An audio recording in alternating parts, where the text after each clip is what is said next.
inconsciente para iniciar un proceso de toma de conciencia y de redefinición de significados. Esta redefinición requiere constancia y perseverancia, ya que el inconsciente necesita mucha repetición para que los nuevos condicionamientos lleguen al nivel de profundidad suficiente y reemplacen a los condicionamientos previamente establecidos. No se trata, como en la película The Matrix, de tomarse una pastilla y pasar a otra realidad, sino de combinar la imaginación positiva con la autoescucha en un proceso que requiere tiempo, pero cuyo resultado merece totalmente la pena, o mejor, merece una vida. Así que voy a empezar a imaginar cómo quiero que se realicen mis deseos, y de este modo le daré un mensaje a mi inconsciente para que empiece a ver la vida de manera distinta y para detectar las oportunidades que están en línea con mi deseo. Cualquier creación en la realidad ha sido previamente elaborada en el taller de la mente, de la imaginación. Este proceso podría calificarse de mágico en la medida en que cuando empiezas a vivir de esta manera, la creatividad se expande y la vida empieza a mostrarse como un espacio con infinitas posibilidades de creación y desarrollo. Porque toda realización humana ha pasado antes por la imaginación. La capacidad de generar cambios más allá de lo establecido nace de la conexión entre el deseo y la consciencia, impulsada por la fuerza del inconsciente. De estas dos frases se deriva la fórmula más poderosa del mundo. I por D igual a R. Imaginación por deseo igual a realidad. Como no sabían que era imposible, lo hicieron. Creo que esta frase refleja perfectamente la potencia del inconsciente. Para el inconsciente y para la imaginación no hay límites, no hay barreras, no hay restricciones. Todo es potencia, todo es creatividad pura, ya que su materia prima es la sustancia mental, y el universo es conciencia, es mente. Y creo que la clave de mi transformación, de la transformación de cualquier persona, reside en pasar de vivir de los recuerdos a vivir de la imaginación, de la capacidad creadora. Como te decía, el inconsciente no entiende el lenguaje de la fuerza, y eso me recuerda algo. Dijo el maestro: las mejores cosas de la vida no pueden lograrse por la fuerza. Puedes obligar a comer, pero no puedes obligar a sentir hambre. Puedes obligar a alguien a acostarse, pero no puedes obligarle a dormir. Puedes obligar a que te oigan, pero no puedes obligar a que te escuchen. Puedes obligar a aplaudir, pero no puedes obligar a que se emocionen y entusiasmen. Puedes obligar a que te besen, pero no puedes obligar a que te deseen. Puedes obligar a que fuercen un gesto de sonrisa, pero no puedes obligar a reír. Puedes obligar a que te elogien, pero no puedes obligar a despertar admiración. Puedes obligar a que te cuenten un secreto, pero no puedes obligar a inspirar confianza. Puedes obligar a que te sirvan, pero no puedes obligar a que te amen. Sentir hambre, dormir, escuchar, emocionarnos, entusiasmarnos, desear, reír, sentir admiración, sentir confianza, amar, son acciones que no admiten la fuerza, la obligación. Son acciones maravillosamente inconscientes. Seguimos en contacto. Un contacto cada vez más consciente. Alex. Postdata.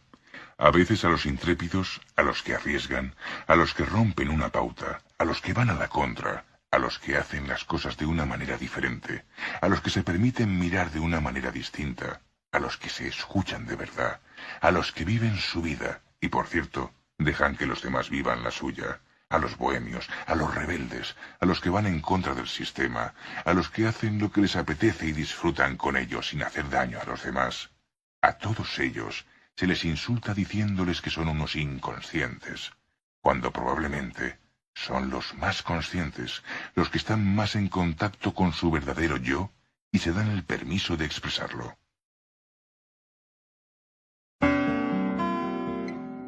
Carta 9. Caperucita, la abuelita y el lobo feroz van al terapeuta.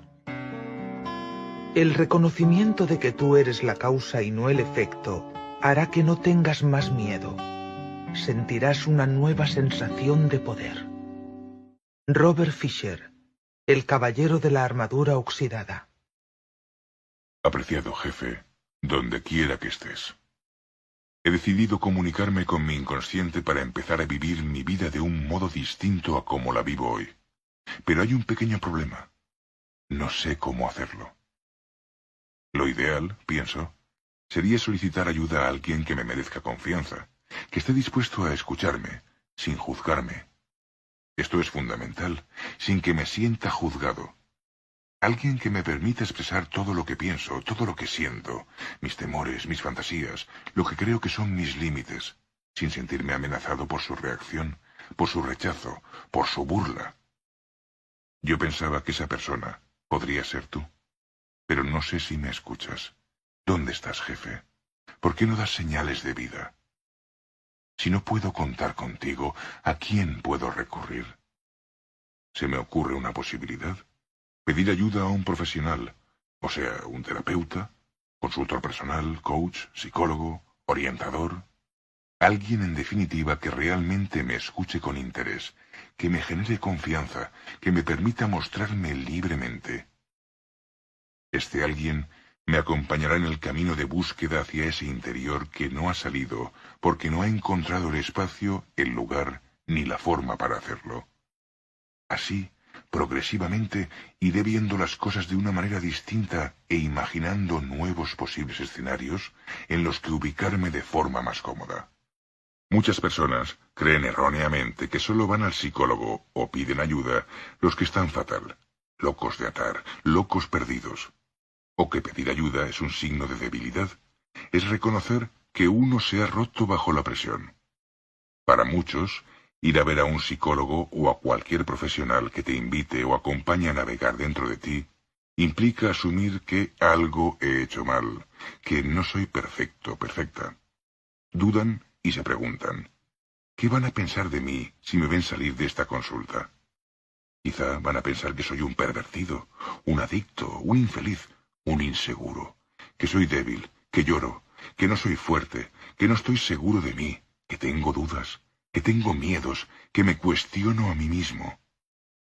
Y cuando pienso en ello, no puedo evitar gritar a pleno pulmón. ¿Y qué? ¿Hay algún problema?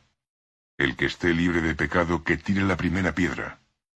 Muchos no se dan cuenta de que el verdadero desarrollo de la inteligencia emocional solo se consigue a base de ser minero de uno mismo. Pero es harto difícil asumir ese reto. Es mucho más fácil pensar en las cosas que pensarse, o mejor, repensarse a uno mismo. Porque lo que es realmente de locos es no someternos a revisión si sentimos que lo necesitamos. No supervisarnos, no ir a ver a un psicólogo, a un terapeuta que nos escuche y nos acompañe para proceder a un chequeo, a un buen buceo en nuestro interior. Así que empezaré a pensar en mí y a olvidarme de lo que puedan pensar los otros, porque quizá esos otros están en mi misma situación, buscando una vida plena y con sentido, sin atreverse a declarar abiertamente que hay cosas que no funcionan. Creo que casi todos necesitamos crear un espacio donde reencontrarnos, y que nos cuesta en general darnos el permiso para hablarnos y para hablar con alguien que nos acompañe y que nos escuche. Y así vamos viviendo como podemos, haciéndonos los fuertes, quizá muy confundidos, en un entorno donde muchos, por no decir casi todos, tenemos algo importante que revisar, porque siempre, continuamente, hay cosas que revisar. En relación con esto que te explico, se me ocurre una pequeña fábula. Va sobre 3 personajes que creían ser algo que no eran, y que se complicaron la vida porque asumieron como ciertas algunas verdades que les llevaron a comportarse, como a muchos de nosotros, de una manera un tanto absurda. La historia dice así. Éranse una vez Caperucita, su abuelita y el lobo feroz. Un día, viendo que las cosas no iban del todo bien, que llevaban unas vidas un tanto ajetreadas y complicadas, y sobre todo, que estaban cansados de vivir siempre el mismo cuento, decidieron ir a ver a un buen psicólogo. Al cabo de unos meses de trabajo terapéutico, Caperucita decidió dejar de hablar con lobos seductores, manipuladores y mentirosos que la engañaban y la hacían andar más de la cuenta por caminos largos y complicados. La abuelita decidió dejar de abrir la puerta a lobos que se hacían pasar por tiernas niñas, aunque peludas y con la voz ronca. Decidió, además, dejar de vivir en una casa aislada en medio del bosque y se compró un pisito en la ciudad. También contrató a una asistenta para que la cuidase y le hiciera la compra, a fin de evitar que su nieta tuviese que llevarle provisiones atravesando un bosque lleno de lobos mentirosos y peligrosos. Porque la abuelita, gracias a la buena fe de su hija y su nieta, había ido ahorrando con el tiempo dinero de sobras para pagarse el pisito y la asistenta. Y el lobo feroz decidió dejar de disfrazarse de abuelita y de meterse en camas ajenas para cazar. Vio que era más fácil cazar conejos en el bosque que complicarse la vida engañando a niñas y abuelas usando disfraces. Es decir, decidió ser un lobo de verdad, un lobo auténtico. Y colorín colorado, el cuento se ha acabado definitivamente, para descanso y felicidad de sus tres protagonistas. Moraleja: quizá para empezar a ser felices de verdad, lo que toca es empezar a ser sinceros con nosotros mismos para vernos tal cual somos, pedir ayuda si la necesitamos y, en definitiva, dejarnos de cuentos. Afectuosamente, Alex. Postdata. Marcel Proust dijo en cierta ocasión: nada ha cambiado, solo yo he cambiado. Por lo tanto, todo ha cambiado. Creo que no hay mejor inversión que aquella que recae en nosotros mismos y que tiene como propósito que nos reconozcamos como responsables de nuestras vidas en lugar de como víctimas de las circunstancias. Carta 10. En busca de talentos propios. Todos tenemos un propósito en la vida, un don singular o un talento especial que podemos dar a los demás. Deepak Chopra, las 7 leyes espirituales del éxito. Postrado y griposo jefe. En mis primeras cartas te relataba una paradoja que no deja de sorprenderme y que por desgracia se da con frecuencia en nuestros días. Personas que son grandes profesionales, que aplican ingentes cantidades de tiempo y recursos a analizar y gestionar hasta el último detalle de su empresa, incluso de cada producto o servicio, son incapaces de administrar con un mínimo de solvencia su propia vida, o sea, de gestionarla eficazmente. A lo largo de su carrera profesional, realizan decenas, cientos de estudios y análisis sobre su empresa o sus productos, pero curiosamente no investigan ni planifican lo que es sin duda más importante, ellos mismos, su vida. Quizá por pereza, por ignorancia, por prisa, por miedo, o porque repensarse es un ejercicio que requiere mucha honestidad, perseverancia y coraje, o porque ni se lo han planteado. Decía Séneca que si no sabes hacia qué puerto navegas, ningún viento es bueno. Así que merece la pena dedicar algún tiempo de nuestra vida a reconocernos como primer paso para definir nuestros objetivos en la vida. ¿No te parece? Los resultados que se obtienen tras la realización de este análisis permiten dar respuestas simples a las siguientes preguntas. ¿Qué es lo que no quiero de mi vida? ¿Qué quiero realmente de mí y de mi vida? ¿Qué sé hacer bien yo? ¿Cuáles son mis habilidades o talentos diferenciales y singulares? ¿Vivo feliz? ¿Conforme o resignado? En caso de que la respuesta se mueva entre la conformidad y la resignación, ¿qué puedo hacer para ser feliz? En definitiva, el autoanálisis no es más que una herramienta para los insatisfechos e insatisfechas inteligentes, aquellos que se sienten desaprovechados, que creen que hay una parte importantísima de sí mismos que está pidiendo a gritos una oportunidad para redefinir su vida, para hacerla más próspera, con una dirección y sobre todo con sentido. Este proceso de análisis hay que hacerlo en positivo, ya que el poder está dentro de mí, y para llegar a él solo necesito darme atención.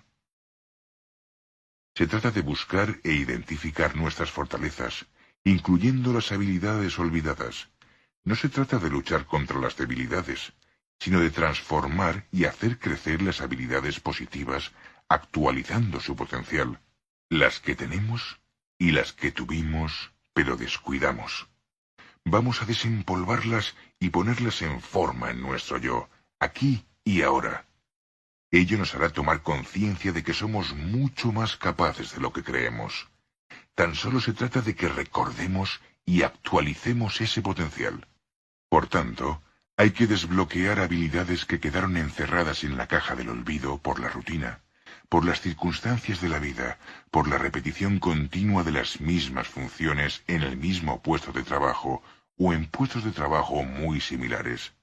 Porque en cada jornada laboral, y esto no me lo invento yo, hay estudios que lo demuestran, se repite el 90% de lo hecho el día anterior, y es difícil salir de este, llamémosle, círculo vicioso. Podemos llegar a pensar que solo sabemos hacer eso que lo cotidiano nos impone. En cierta ocasión, oí que entrevistaban a alguien que decía con orgullo y cierta arrogancia: «Tengo 10 años de experiencia en este sector».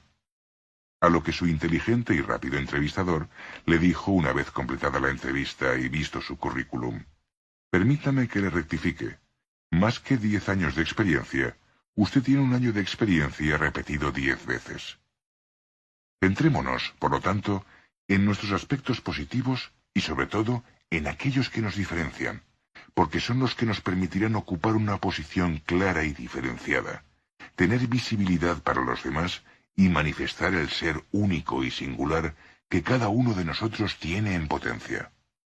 Para identificar nuestras fortalezas, lo primero que conviene tener en cuenta es que la mejor, más completa, profunda y veraz definición de uno mismo o una misma llega cuando no existen ni el miedo ni sus derivados, como la angustia en todas sus vertientes, de abandono, me dejarán, me despedirán, me quedaré solo, de impotencia, no valgo, no sé hacerlo, no lo lograré, o de identidad, no sé. Quizás el diagnóstico tan los talentos estén tan pegados a nosotros mismos que seamos incapaces de verlos, o incluso que sean tan obvios que dejemos de darles su justo valor. En ambos casos, la ayuda de terceros que nos aprecien, que nos quieran de verdad, es esencial. Por lo tanto, me voy a escuchar y a reconocer aquellas habilidades que son evidentes. Haré una lista de mis talentos. Para completar la información anterior, preguntaré a los que me aprecian y tienen una actitud positiva ante la vida. Les preguntaré abiertamente y les diré que sean honestos en sus respuestas. Les aclararé que sobre todo me interesa que destaquen aquello de positivo que ven en mí. Esto me servirá sin duda para hacer un listado de mis fortalezas hoy, lo que yo veo y lo que los demás ven en mí. Con la lista hecha, miraré los aspectos coincidentes. Ahí tendré sin duda aquellos elementos que me hacen destacar y diferenciarme. Pero la investigación no se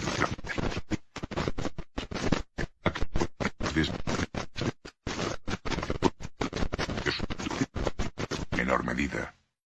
Voy a pensar en toda la experiencia de mi vida y en todo cuanto he desarrollado. Sobre esto se me ocurre un juego. Imaginaré que no tengo solo la edad que tengo, sino también todas las edades que he tenido antes. Si tengo 33 años, pensaré que tengo además 32, 31, y seguiré hasta los 5, 4, 3, 2, 1. Es decir, tengo la suma de esas edades aquí y ahora, porque en realidad he vivido todas esas edades y cada una de ellas ha tenido sus experiencias, sus vivencias que me han hecho ser como soy. A continuación, anotaré las habilidades, aptitudes, talentos o fortalezas que recuerdo que tenía en cada edad, edad por edad. Visto con estos ojos, una cosa es la edad cronológica y otra muy distinta la edad experta. Experta porque viene de experiencia. Aunque sea un juego de números, me sorprende el valor de la edad que tengo cuando lo miro desde esta perspectiva. 561 años. Percibido de este modo, todos, hasta un niño de 10 años, merecen muchísimo respeto y consideración solo por el valor de su experiencia. De este modo, hoy, aquí y ahora, soy un niño feliz que aprende creativo y libre. Soy también un adulto inteligente y lleno de vida y de experiencia. Un padre afectuoso y protector. Un joven seductor, enamorado y apasionado. Todo eso he sido y por lo tanto soy, porque está en mi experiencia. Creo que es esencial, en el proceso hacia la dirección de mi vida, valorar mis talentos, apreciarlos en su medida, creer en ellos y expresarlos sin miedo. Me parece importante también no atribuirme más habilidades de las que razonablemente son ciertas y están ahí. Ser honesto conmigo, aceptar lo que soy capaz de hacer y lo que no.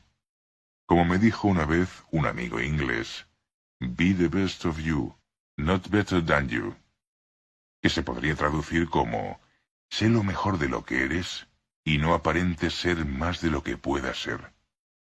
Las personas con mayor calidad de vida y más prósperas que conozco, entendiendo la prosperidad en un sentido amplio, han investigado y siguen permanentemente investigando cuáles son sus talentos, sus habilidades.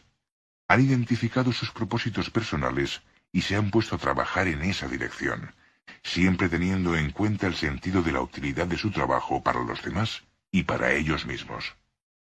Nunca es demasiado tarde ni para realizar un diagnóstico honesto de uno que facilite un cambio, ni para redefinir la vida, ni para nada. Con mis mejores deseos, Alex. Postdata. Decía Pino Aprile, en referencia a su brillante libro Elogio del imbécil.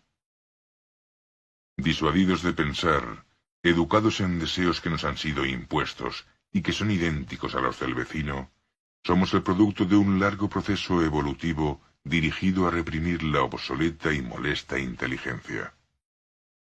Quizás entonces, lo inteligente sea ponernos a pensar e identificar cuáles son nuestros deseos genuinos.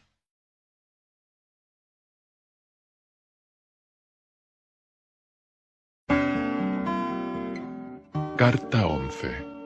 Tu vida es tu oportunidad si tú quieres. Solo triunfa en el mundo quien se levanta y busca las circunstancias, y las crea si no las encuentra. George Bernard Shaw. Apreciado y convaleciente jefe. He sabido que en realidad no tienes gripe. 2 semanas empezaban a ser mucho tiempo, y no he podido evitar hacer indagaciones. Sé que te has tomado un descanso forzoso, una baja temporal por estrés. Al parecer, a la gente le sigue dando vergüenza reconocer que está estresada, cansada, bloqueada, débil. Prefiere inventarse cualquier mentira. La presión social en este sentido sigue siendo muy fuerte, y veo que tú tampoco escapas a ella. Y esto me lleva a pensar que probablemente me necesitas tanto como yo a ti. Yo esperaba que tú me dieras las respuestas a mis inquietudes, pero a base de preguntarme e investigarme, a base de observar el mundo que me rodea y bucear en mi interior, estoy alcanzando esas respuestas por mis propios medios.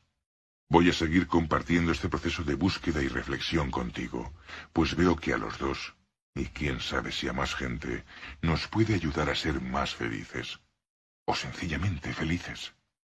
En este proceso empiezo a darme cuenta de que mi vida está llena de oportunidades.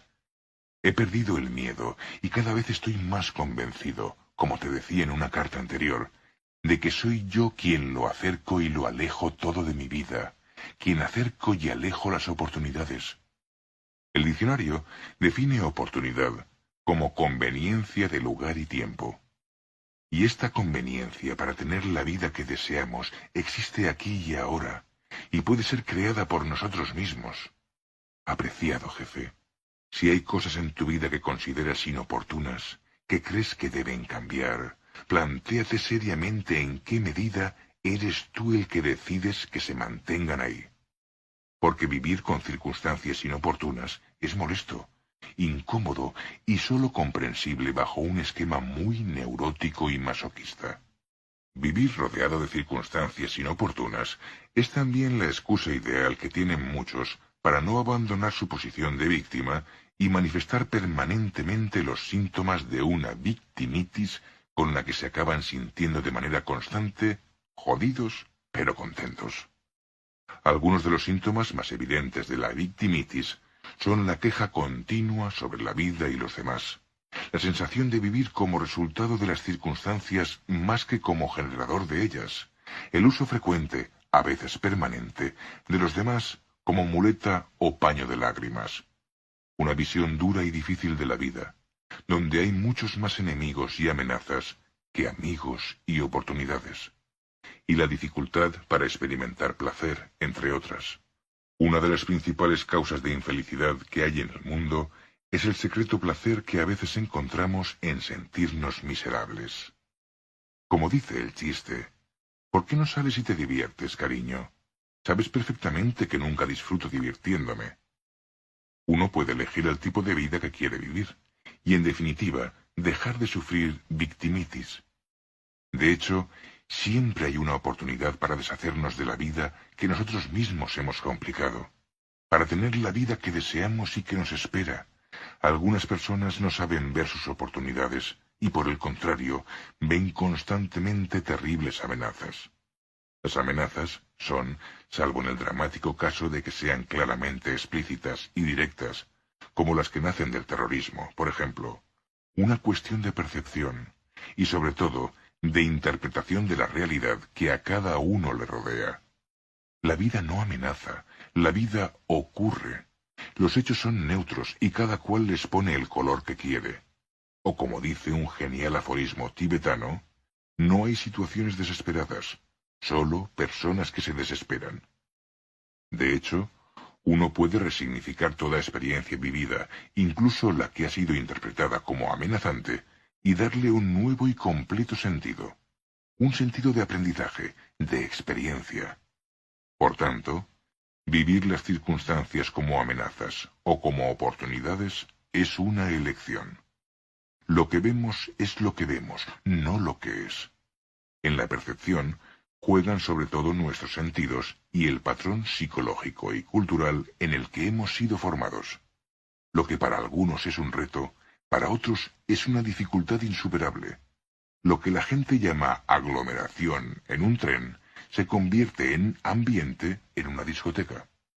Nuestro inconsciente, a través de sus mecanismos de percepción selectiva, nos hace ver la realidad de una determinada manera. La interpretación combina los estímulos que llegan a nuestro cerebro y monta una película donde ubica tres ingredientes fundamentales: a uno mismo o una misma, a los demás y a las circunstancias. Según el papel que nos adjudique nuestro inconsciente en esa película, el resultado final de la escena interpretada puede ser totalmente distinto en signo, de positivo a negativo, en intensidad, de mucho a poco, y en posibilidad percibida de cambio, de todo a nada. Si tenemos una idea negativa y acobardada de nosotros mismos, percibiremos la realidad como más dura, triste, desagradable y difícil de cambiar que si esa idea es positiva, relajada y asertiva. La forma en que decidamos actuar en esa película nos condicionará para los siguientes y nuevos estímulos que vayan apareciendo en nuestra vida. Entre los estímulos que recibimos y las respuestas que damos, existe nuestra capacidad de decidir qué responder. La decisión es una elección personal. A mayor grado de conciencia, mayor libertad de elección en esa decisión.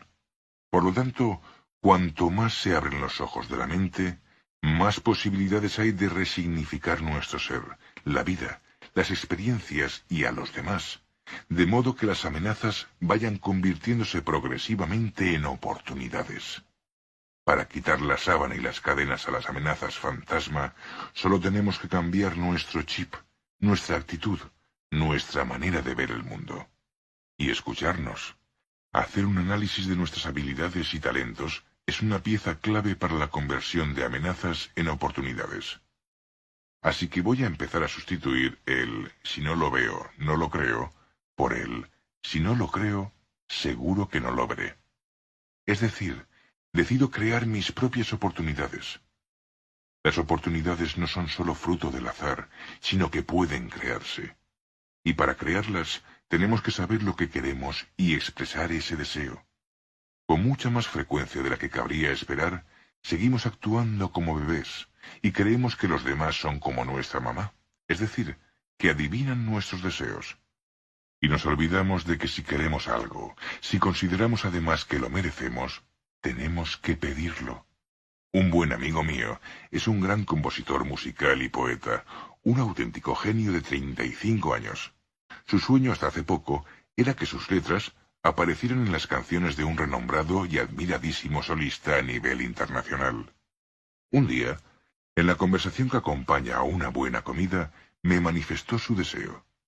Mi respuesta fue muy simple. ¿Y por qué no se lo dices y le mandas un email con fragmentos de tus composiciones? Él se quedó paradísimo. ¿Yo? Pero si nadie me conoce, ¿qué va a pensar de mí? ¿Tú crees? Debe de estar muy ocupado. ¿Se lo leerá? Si no lo pruebas, nunca lo sabrás, le respondí. Así que lo probó. Y en este preciso momento están preparando un disco juntos. Por lo tanto, aunque es obvio, a veces las oportunidades aparecen porque pedimos lo que creemos que es justo, o simplemente porque lo deseamos, desde un aumento de sueldo hasta salir a cenar con alguien que nos gusta. La cantidad y calidad de oportunidades que nos aparecen en la vida son directamente proporcionales a la actitud que tenemos frente a ella. O dicho de otra forma, las oportunidades pasan por delante de nuestras narices, así que tengamos la caña y el anzuelo a punto. Afectuosamente, Alex. Postdata. Oscar Wilde dijo: el aplazamiento es el asesino de la oportunidad. Y una antigua fábula lo confirma. Dice así: un joven describía entusiasmado lo que soñaba hacer con su vida. ¿Y cuándo piensas hacer realidad tus sueños?, le preguntó el maestro. Tan pronto como llegue la oportunidad de hacerlo, respondió el joven. La oportunidad nunca llega, replicó el maestro. La oportunidad ya está aquí.